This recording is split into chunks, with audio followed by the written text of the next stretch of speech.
There are ideas that God has for what are the responsibilities parents and caregivers are obligated to give our children. What are they? I think every family or every adult has four responsibilities to their children.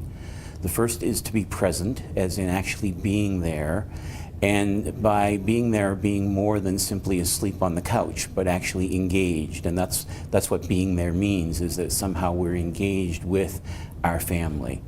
Our second responsibility is to provide for our family.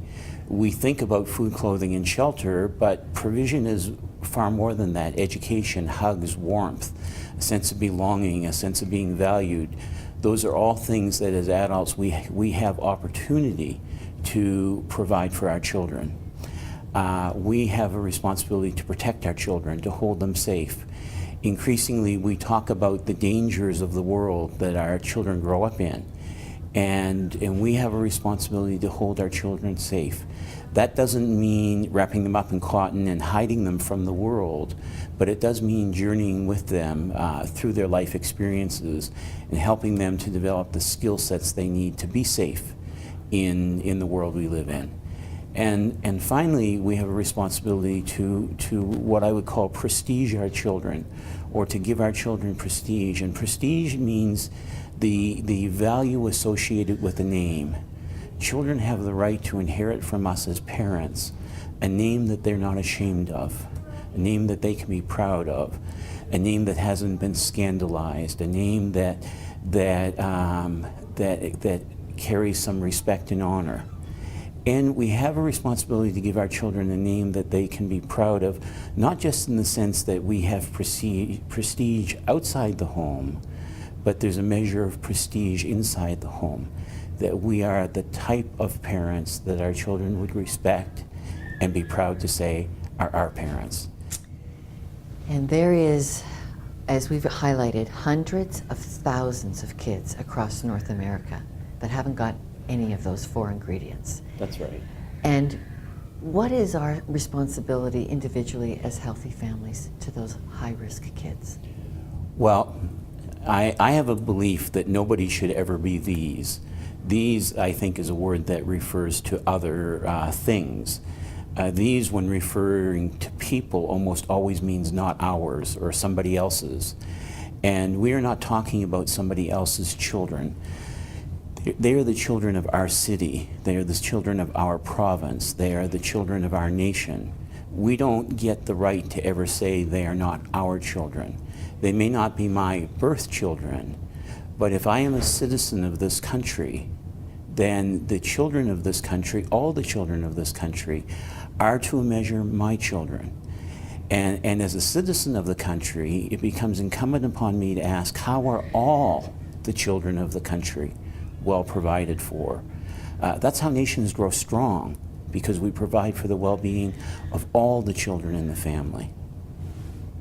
We have bought into what the Christian faith community has understood to be the god of mammon. And North America, if anywhere else in the world, is a continent that worships mammon or wealth or the power that comes with wealth. And gods, it would seem, as they become more powerful, want sacrifice. And as gods become even more powerful, they often want human sacrifice. And when gods become exceptionally powerful, they want the sacrifice of children. I believe that in North America, the gods have called for sacrifice. And that to make it in North America, it's often at the price of our children. And we see it in the suicide rates of children. We see it in the runaway rates of children.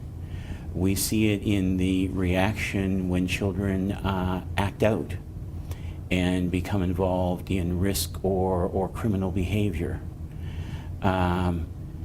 It's a testimony to the power of a God that calls forth everything from the parent, including their children. And we sacrifice our children when we put career, when we put privilege, when we put promotion, when we put wealth actually ahead of our children. then we have actually bowed down to a false god.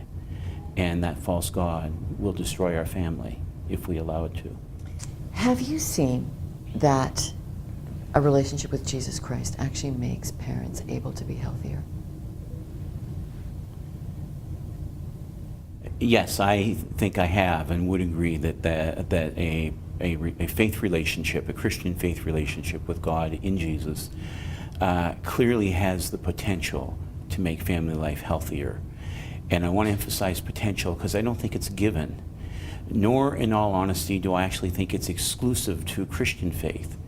But I think when faith causes us to look at ourselves and deal with our own baggage, to deal with our own woundedness, to deal with our own hurt, to deal with our own personal failings, and to deal with them as responsible adults, I don't think that can ever do anything but make life better for our children.